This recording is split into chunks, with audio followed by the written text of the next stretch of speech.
Thank you, sir. Ladies and gentlemen, good morning. Sri Lankan security forces fought against brutal force of terror for 30 long years and adopted a different approach with the end of the terrorist campaign. The world's largest rescue operation in living memory was launched with a strategy to ensure that the people will experience no longer the smell of death, destruction, and desolation, but future of hope, prosperity, peace, and reconciliation. Approximately 300,000 citizens of this country made their exodus from the iron fist of a brutal LTT force. Many cynics note that this war would be without witness, but battle was witnessed by none other than the civilians and ex-combatants themselves, not the virtual cynics who speculated so-called bloodbath. When security forces launched the humanitarian operation year 2007 to liberate innocent civilians who were held hostage by the LTT, a parallel operation was executed to ensure the safety of civilians who were either rescued or escaped from the LTT, risking their own life. This parallel operation was conducted as per the instructions and the guidance by the then Security Forces Commander Vanni, the present commander of the army. The operation has 3 stages: rescuing civilians and reception of IDP in the first stage, administering IDPs in the second stage, and resettlement of IDP in the third stage. The rehabilitation of the combatant was executed parallel to this operation. An elaborate plan was drawn up to receive the IDPs who were rescued from the LTT as per the instructions given by the Security Forces Commander. Those instructions are as shown on the screen. Ensuring zero vulnerability of civilians to LTT direct and indirect fire during the reception. Provision of water and food on reception. Provision of medical care if required on reception. Transportation to safe areas after reception. On receipt of these instructions, headquarters Forward Maintenance Area formulated a plan to establish a mobile reception center very close to the forwardmost line of combat troops. It is also pertinent to note that every steps were taken to prevent LTT cadres entering, mingling with the civilians, and smuggling arms, ammunition, and explosives into cleared areas. Frontline troops were instructed to receive the civilians with utmost care and provide whatever assistance they want. Those facilities were established at all anticipated entry points, and unarmed soldiers on the front line not only secured and protected the people, but carried most of the old, sick, and wounded, risking their life in many instances, and children on their shoulders.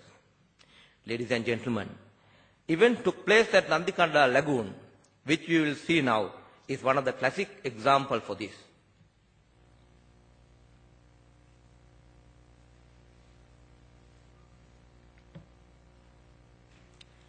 One of the key areas that warranted attention was the composition of troops for executing the entire operation. In keeping with the international law of military operations, receptions of females and children was carried out by the female soldiers, and males were received by their male counterpart. All steps were taken to keep the family members together. Transportation of civilians after the reception was another challenge faced by the security forces. It was overcome with the assistance of the state transportation agencies.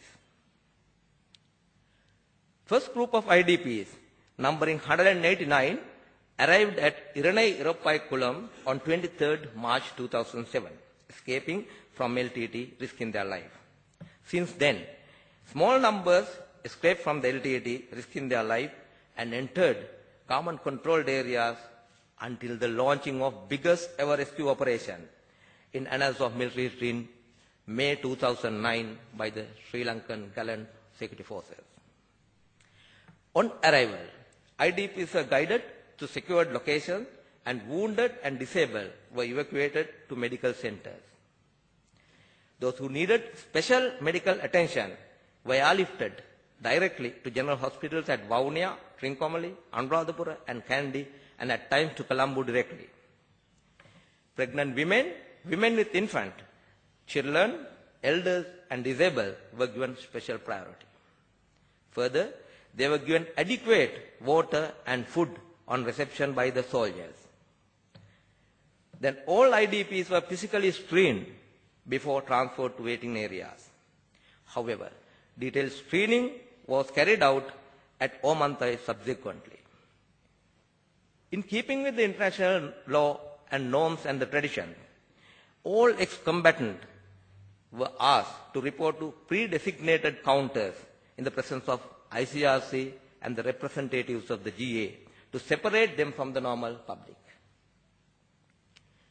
Two-stage registration process was carried out with initial registering at forward registration center and detailed registration at Vavuniya subsequently.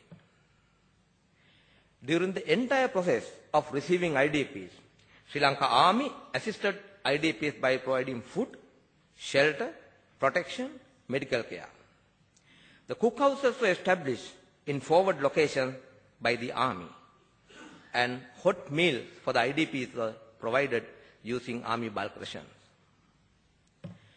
Throughout the operation, all essential items to the civilians were at no-fire zones and LTT-held areas sent through ICRC. However, government knew most of it would have fallen into the hands of the LTT. Further, the Green Ocean ship was launched with ICRC medics to evacuate patients directly from Vellamulli Vaikal to field hospitals at Pulmude and Trincomalee on 3 occasions at the height of the battle. However, with all these human effort by the unarmed soldiers to get IDP into safety, still the barbaric nature of the LTT did not change.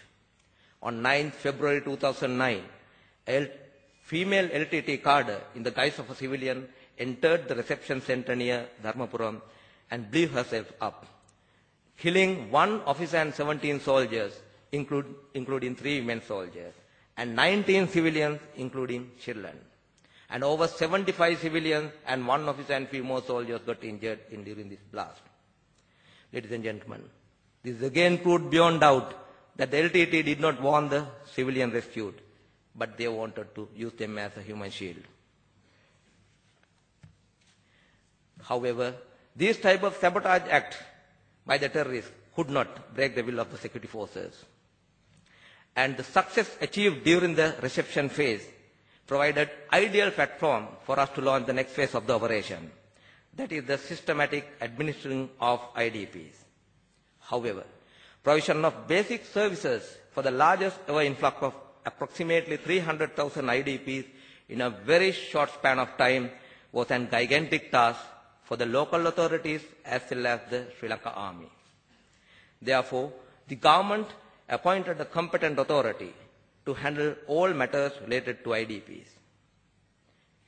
By this time, His Excellency the President declared a national effort pooling resources of ministries of resettlement and disaster relief, disaster management and human rights, health, together with National Disaster Management Center, the government agent, and the security forces to attend requirement of initial stage of accommodating displaced personnel at IDP villages.